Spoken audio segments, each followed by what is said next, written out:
मध्य प्रदेश पर कर्ज का भार और बढ़ेगा क्योंकि मध्य प्रदेश की मोहन सरकार एक बार फिर कर्ज लेने जा रही है। इस बार राज्य सरकार 5,000 करोड़ रुपए का कर्ज लेगी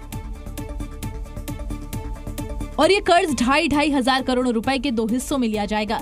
जानकारी के मुताबिक राज्य सरकार 2,500 करोड़ रुपए का पहला कर्ज 12 साल की अवधि के लिए लेगी, जबकि दूसरा 2,500 रुपए का कर्ज 19 साल की अवधि के लिए लेगी। लेकिन सरकार के कर्ज लेने के फैसले पर सियासत शुरू हो गई है। कांग्रेस ने आरोप लगाया कि राज्य की मोहन सरकार हर मोर्चे पर असफल साबित हुई। मध्य प्रदेश की भाजपा सरकार नीति और नियत के मामले में बुरी तरह से विफल हो चुकी है। ऋणम कृत्वा घृतम पिबेत वाली जो धारणा है कि ऋण लेकर जो है घी पीना, वो काम कर रही है, क्योंकि मध्य प्रदेश में न युवाओं को रोजगार है, न गरीबी पिछले 20 सालों में दूर हुई है।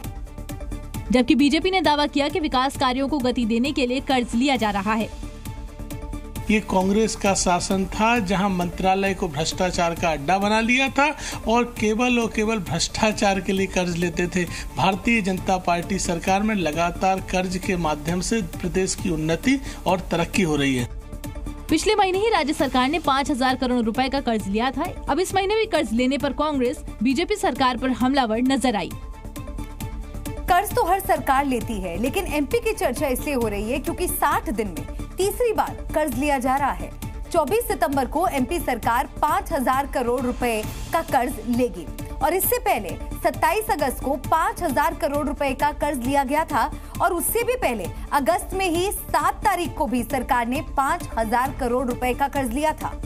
यानी 60 दिन में सरकार 15,000 करोड़ का कर्ज ले चुकी होगी और इस तरह मध्य प्रदेश सरकार पर कुल कर्ज 3.9 लाख करोड़ से ऊपर पहुंच जाएगा।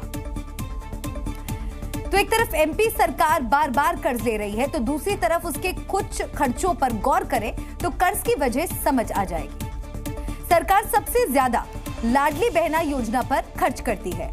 आंकड़ों के मुताबिक हर महीने लाडली बहन योजना पर 1,600 करोड़ रुपए का खर्च होता है। इसके अलावा मोहन यादव कैबिनेट ने हाल ही में 230 करोड़ रुपए की लागत से नए जेट विमान खरीदने का प्रस्ताव पास किया था, जबकि करीब 18 करोड़ का खर्च मंत्रियों के बंगलों के रेनोवेशन पर किया गया।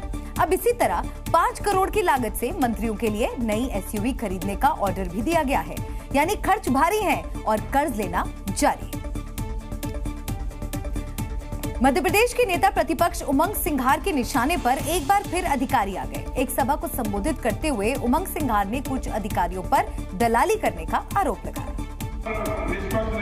साथ ही कहा कि कलेक्टर और अधिकारी निर्भीक और निष्पक्ष होकर काम करें, क्योंकि बीजेपी की दलाली करने वाले कलेक्टर और अधिकारी कांग्रेस के रडार पर हैं।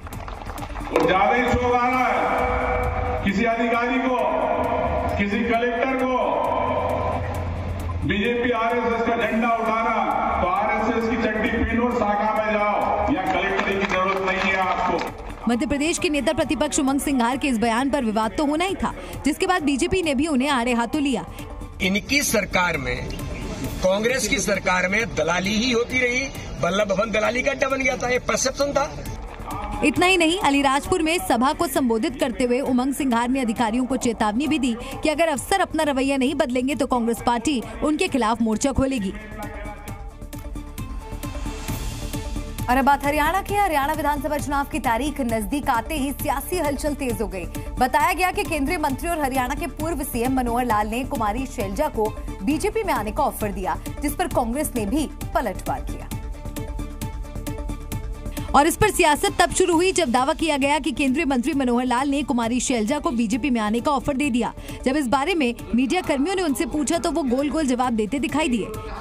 देखिए, कुछ बातें रणनीति की होती है, अंदर रहने दो। शैलजा जी आ रही बीजेपी में, कुछ बातें रणनीति की होती है, अंदर रहने दो। लेकिन कुमारी शैलजा को मिले ऑफर की खबरों पर कांग्रेस ने भी जोरदार पलटवार किया और बीजेपी को अपना घर संभालने की नसीहत दे डाली। लोग हमारी चिंता बहुत कर रहे हैं, उनकी चिंता पहले करने दो ना। वहाँ इतना फूट हो रहा है, इतने लोग छोड़ के चले गए, बहुत से लोग पार्टी छोड़ के इंडिपेंडेंट ठहरे। पहला अपना घर संभालो। बताया गया कि बीते कुछ समय से कुमारी शैलजा भूपेंद्र सिंह हुड्डा के गुट को मिल रही वरीयता की वजह से नाराज चल रही हैं और यही वजह है कि उनको लेकर कई तरह की अटकलें लगाई जा रही हैं। तो वहीं हरियाणा के सीएम नायब सिंह सैनी ने कांग्रेस पर कुमारी शैलजा को मानसिक रूप से प्रताड़ित करने का आरोप लगाया।